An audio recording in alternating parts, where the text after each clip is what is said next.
Excerpts from the Book of Zeal. The Elves. The elves are tall and slender, their skin comes in many tones and colours like that of the first races, but they lack the almost luminous appearance seen in the fairies and pixies. Elves have several physical gifts. They are agile and spry and blessed with great senses. These qualities enable them to thrive nearly anywhere. Elven settlements vary throughout the world. Many prefer to live in small villages in forests. However, elves have also created some of the grandest cities in En Fadiel. These cities are so great that most elves in the region answer to them, even if they do not live in them. They are the first race to create something beyond individual towns and villages. Elves have built nations on both day and night. Elves are always cordial to other elves, but individuals are selective about who they befriend. Their community ties are strong, but not to the same extent as what's found in gnome or pixie settlements. Elven villages have chiefs that oversee life in those villages, but all villages answer to a capital city. A king or queen sits in the capital city and rules over the accompanying nation. Most capitals also have a leadership council that assists the monarch in handling affairs of state. The elves were the first of the follow-on races to be created. They are aware of the inherent heightened aptitude of the children of the Lifa, but they are unfazed by it.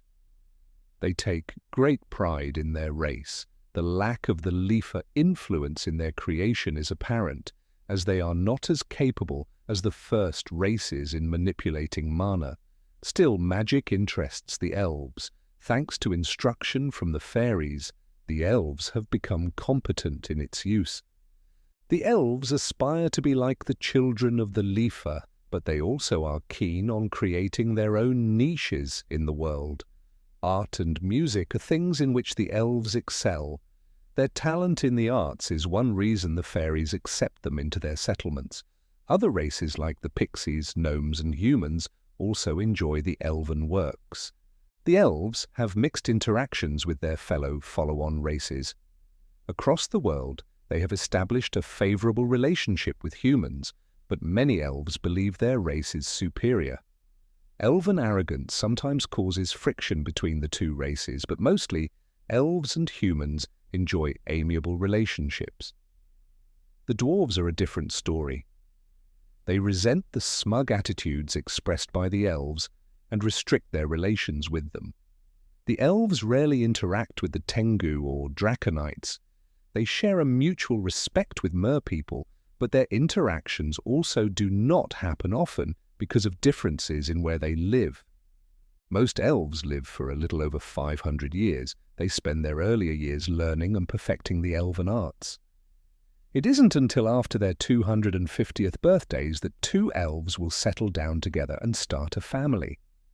When elves die, those closest to the deceased hold small ceremonies to commemorate them.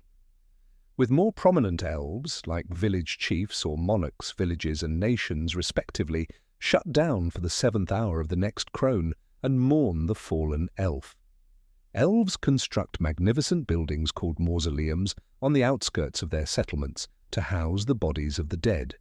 The Vespers admire the workings of the elves and their desire to learn the special ways of the world. The Lifa, in particular, have taken a shining to them, despite the fact that the Lifa had no part in their creation. Elves, because of their love for learning, have taken to chronicling the world's history as relayed to them by the Vespers. For that reason, the elves have become known as the scholarly race. Thanks for listening. Please like and subscribe for more tales from Zeal. Also, look out for Birth of the Forever King, the first novel from the world of Zeal. It's coming soon.